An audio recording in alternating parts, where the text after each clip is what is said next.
आप अपने दोस्त के लिए क्या कर सकते हैं, क्या नहीं कर सकते, ये तो नहीं पता और इसकी जानकारी आप ही को होगी, सोचिएगा जरूर।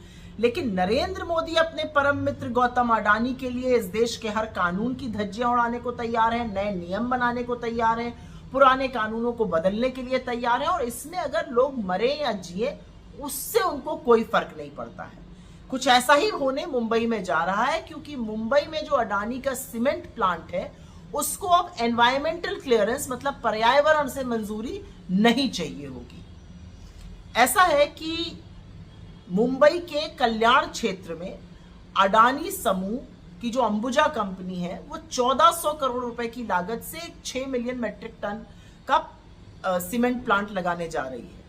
26 सितंबर को मोदी सरकार में ही जो एनवायरमेंट मिनिस्ट्री है उसने एक ड्राफ्ट नोटिफिकेशन निकाल कर कहा है कि अगर सीमेंट प्लांट के पास कैप्टिव पावर प्लांट नहीं है तो उनको एनवायरमेंट मिनिस्ट्री की जो पहले से मंजूरी चाहिए होती है वो चाहिए ही नहीं होगी, और इसका सबसे ज्यादा फायदा अडानी समूह को होगा।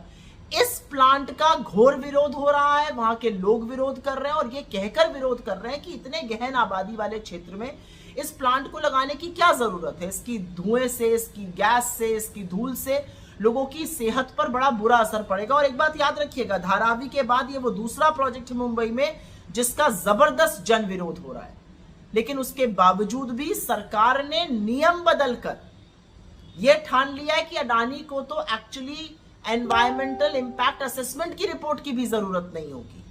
तो बजाय लोगों की समस्या सुनने के, उनका समाधान करने के, उनके स्वास्थ्य का ध्यान रखने के, यहां पर राष्ट्रमित्र अडानी का ध्यान रखा जा रहा है।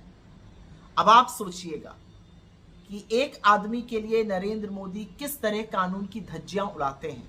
लगातार 11 साल से उड़ा रहे हैं, उनको मोनोपोलिस्ट बनाया, उनके घोटालों पर आंखें मूंद ली, और अब लगातार लोगों के हक, उनकी जमीन, उनके स्वास्थ्य के साथ खिलवाड़ किया जा रहा है। क्या आपकी किसी से नाराजगी है? अपने से है। पार्टियों से? मैं छोटा सा आदमी, बीमार आदमी, अपराधी, सैकड़ों मुकदमे, मुर्गी बकरी चोर, किताब चोर, मगर किताब चुरा कर यूनिवर्सिटी बनाई है, अपना घर नहीं बनाया है। अगर ये इल्ज़ाम सच्चा है तब भी दफाएं डकैती की लगी हैं। एक ही मुकदमे में 21 साल की सजा और 34 लाख रुपए का जुर्माना है एक मुकदमे में। अभी तो 113 का फैसला बाकी है। सर, आपने अभी एक बयान में कहा था, एक इंटरव्यू में कहा था कि इंडिया गठबंधन में मुसलमानों का